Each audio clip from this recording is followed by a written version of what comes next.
ঢাকা থেকে দুলিয়া নুরাইনপুর কালাইয়ের উদ্দেশ্যে এমবি ঈগল 5 নৌযানটি ছেড়ে যাচ্ছে ঢাকা নদীবন্দরতে। আপনারা সকলে দেখতে পাচ্ছেন ঈদের স্পেশাল ট্রিপ নিয়ে কালাইয়ের উদ্দেশ্যে যাচ্ছে নৌযানটি। প্রচুর পরিমাণ যাত্রী আছে নৌযানটিতে, দেখতে পাচ্ছেন প্রচুর পরিমাণ যাত্রী কিন্তু এই মুহূর্তে আছে সদরঘাট লঞ্চ টার্মিনালে এবং প্রত্যেকটি নৌযান কিন্তু ভরে ভরে যাচ্ছে। এমবি ঈগল 5 নৌযানটি ঢাকা থেকে ছেড়ে যাচ্ছে এবং ঈগল 8 নৌযানটি ঘাটে প্রবেশ করছে দুলিয়া নুরাইনপুর কালাইয়ের উদ্দেশ্যে যাওয়ার জন্য। দেখতে পাচ্ছেন ঈগল 5 নৌযানটি হাজার হাজার যাত্রী নিয়ে দুলিয়া নুরাইনপুর কালাইয়ের উদ্দেশ্যে যাচ্ছে। আপনারা সকলে ভিডিওটি দেখতে থাকুন, লাইক দিয়ে কমেন্ট করুন, আর এই চ্যানেলে নতুন হয়ে থাকলে অবশ্যই চ্যানেলটি সাবস্ক্রাইব করে পাশে থাকা বেল বাটন বাজিয়ে দিন। ধন্যবাদ সবাইকে, আসসালামু আলাইকুম।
লঞ্চের পিছনে এরকম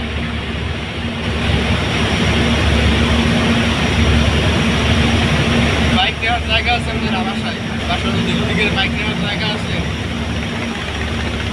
ওইবারে যাইতে তো এইবার তো যাইতে লাগে গুটি করতে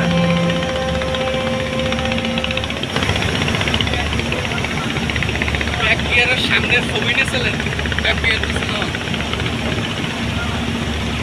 ছবি লাগবে আপনার স্ক্রিনশট মারে নেবেন। ও আপনার তার দেখেন নাই, আপনি আসছিলেন কোথায়? শ্রীনগর আটে